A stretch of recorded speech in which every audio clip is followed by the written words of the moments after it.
Exciting cruise news today as major U.S.-based cruise lines submit recommendations to the CDC for return to sailing. This is Adventures in Coriolis. Welcome. If you're new to the channel, I invite you to subscribe.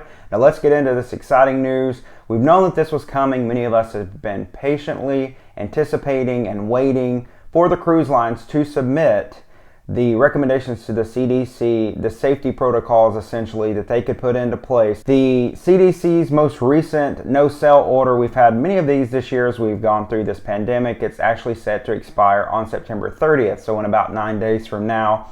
So not really a huge surprise that this cruise line group would be submitting these recommendations, as they don't want the CDC to further extend that no-sail date. Now currently, the Cruise Line International Association, or CLIA, C-L-I-A, has basically given a voluntary suspension to cruising that extends through the end of October. So all U.S.-based cruise lines have already had a November the 1st sail date, return to service date. So really no cruises will be impacted until November 1st for any future potential no-sail order from the CDC. However, with the news today that the cruise lines have now come up with some recommendations toward protocols they could put into place is pretty good news, because at least there's a plan in place now. And I will be honest with you, I was very skeptical. You know, and if you watch many of my videos that I've said many times this year, I did not see sailing from U.S. ports happening on U.S.-based cruise lines this year. However, this news I think maybe changes things just a little bit. Now, of course, the CDC still has to accept these recommendations. The cruise lines have to implement the recommendations into actual safety protocols that will then be followed on their sailing. So it's not as simple as them saying, here are the things we'll do, and the CDC saying, okay, have fun, go on your cruise.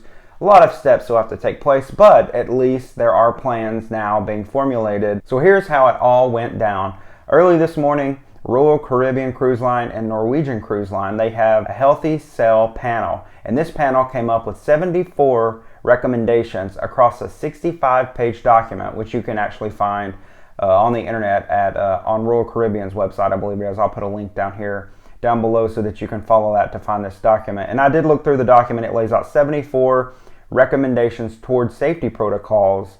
So that was early this morning they released that. And then a few hours later this afternoon, CLIA, the Cruise Line International Association, released their own statement and also submitted some recommendations of their own. Now, all the recommendations from the cruise lines and the cruise groups, it seemed to be very similar safety protocols that they would put into place. Carnival Corporation sort of piggybacked on what CLIA had put forth and said, you know, we were a part of that, what they put in their public comments. So essentially all the major U.S. cruise lines submitted in one way or another safety protocol recommendations to the CDC today toward what I suspect is the no-sail order to be done away with on September 30th for good. Now, what's actually in those recommendations? It's a lot of what I think we've all sort of anticipated cruising might look like. It's really a lot of what Europe has already done. Costa Cruises, part of the Carnival Corporation, AIDA Cruises has started sailing again,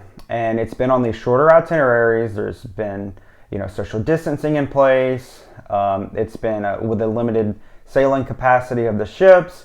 And these are all things that we anticipated and sort of suspected would happen to U.S. cruising. Well, that's exactly sort of along the lines of these recommendations that were made by the U.S.-based cruise lines today. We'll look at a few of those, some of the bigger ones that were announced that will have the most impact to what you would expect on a cruise. Now, I will say before we go into some of these protocols that, as I've said ever since this pandemic began, that cruising is not going to be the same for some time. My last cruise was at the end of February, the 1st of March. It's not going to be like that the next time I get on a cruise ship. I'm excited to sail again, depending on when cruises sail, the prices, and how comfortable I feel with the safety protocols. But I don't anticipate that cruise to be exactly like the last one I took on the Sensation back in late February and early March. There's a lot of new protocols that are going to be in place that completely change cruising as we know it. Now, in that 65-page document released by the Healthy Sail panel that Royal and Norwegian Cruise Lines are part of,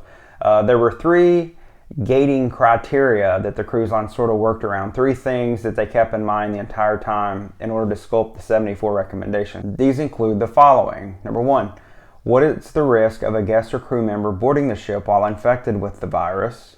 Number 2, what is the risk of an individual acquiring the virus while visiting a destination on the cruise? And number 3, what is the risk of either of those situations resulting in widespread transmission of the virus on board the ship? So each of these 3 criteria were used in making the 74 recommendations which were submitted to the CDC. The most major of those have to do with testing. These recommendations are suggesting that an individual or crew member 5 days to 24 hours before they set sail on their cruise test negative for the virus in order to be able to be permitted to head to the terminal. They have to have some sort of proof that within the last 5 days you've tested negative for the virus. It looks like there's also going to be perhaps rapid testing once that becomes available and is actually credible and is working, that may also be another thing that happens at the pier at check-in, because they did say that there would be pretty extensive health screening that happens once you actually get to the pier.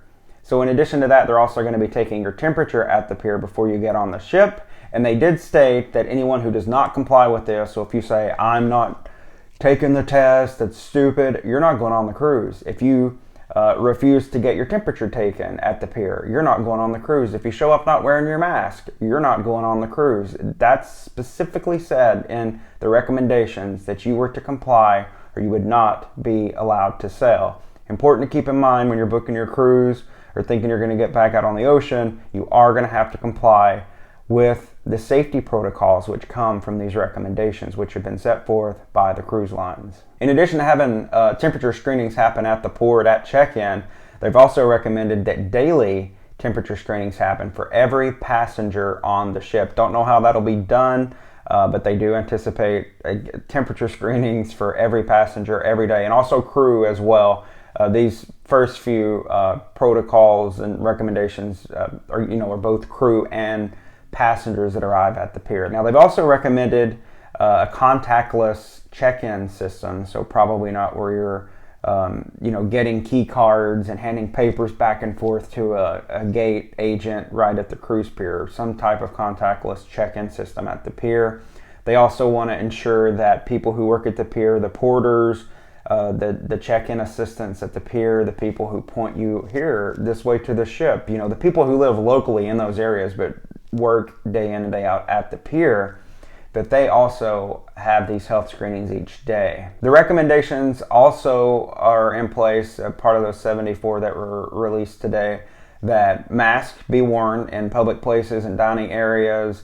So any public place you are, probably outside of your stateroom on a cruise ship, you're gonna be required to wear a mask. Again, not a recommendation, mandatory. And this specifically said in here, if you didn't comply at the pier, if you didn't comply while on board, you're not going to be permitted to sail. You're going to be kicked off at the next port. Also, social distancing while on ships where it's able to happen. So I assume from that, we're not going to have large events and deck parties where people are shoulder to shoulder up on each other. Going to be social distancing protocols set in place. Next is ventilation. That was one of the big recommendations made, that ventilation systems be updated, that it clears out the air, probably especially in those areas that get a lot of traffic on the ships and where the virus could potentially spread. Medical capability was one of the big recommendations that was put forth, that there be room set aside available on the ship in case some people need to be put into quarantine if they test positive, if they have a fever, things like that. Also, it was recommended that if someone felt ill, that they be able to call a medical facility and actually have either a virtual visit in their room or have a member of the medical staff come to their room and check them out. That way they're not leaving their room and going, to get breakfast on their way down to the medical center, and then they've infected a ton of people on the way. No, they actually have medical staff, so probably increase in medical staff on the ships who would come to the room and check the patient out or the passenger out. They also specified that they wanted to make sure that the ports that they visit have medical capability to, if a guest needed to be quarantined, that they would be able to be taken off the ship at the next port that they stopped at and not resume on the cruise. They wouldn't be brought back to the cruise. So that sort of leads us into what ports would be visited. There were many recommendations about port experience. One of the biggest, I think, is what we also saw in Europe and what I suspected would happen is the port experience overall. It's not going to be the same. If you are going to take a short excursion, and the only way really I think you're going to be let off the ship is if you go with the cruise line. A cruise line sponsored excursion, you have to buy your excursion from the cruise line, stay with the cruise line the entire time you're at that port. They also had recommendations for protocols such as that the island have the ability to quarantine someone or to send someone back home. If they did have symptoms of the virus, they would not be permitted back on the ship, so they'd have to stay at that port. The Healthy Sailing Plan, again by Royal Norwegian, actually went a little bit further with their recommendations, and I'll read you a few of those. There are 2 essential prerequisites that need to be satisfied in order for a ship to sail to a given port. Number 1, approval from the local government to visit a port, and number 2, agreement to allow safe passage of infected individuals and their close contacts to debark and travel home. The next recommendation was that cruise operators should rely primarily on 3 key parameters when determining whether to travel to a given port. Number 1, current burden of the virus is defined by testing rate, positivity rate, and death rate. Number 2, local testing capacity. And number 3, local, regional, and national implementation of virus mitigation protocols. Now, the other protocols, and sorry, I keep saying protocols, there are other recommendations surrounding port experience and itineraries was that itineraries are shorter. I don't think we're going to see 6, 7 and up day cruises. I think they're going to be, maybe 5, 4 day and less.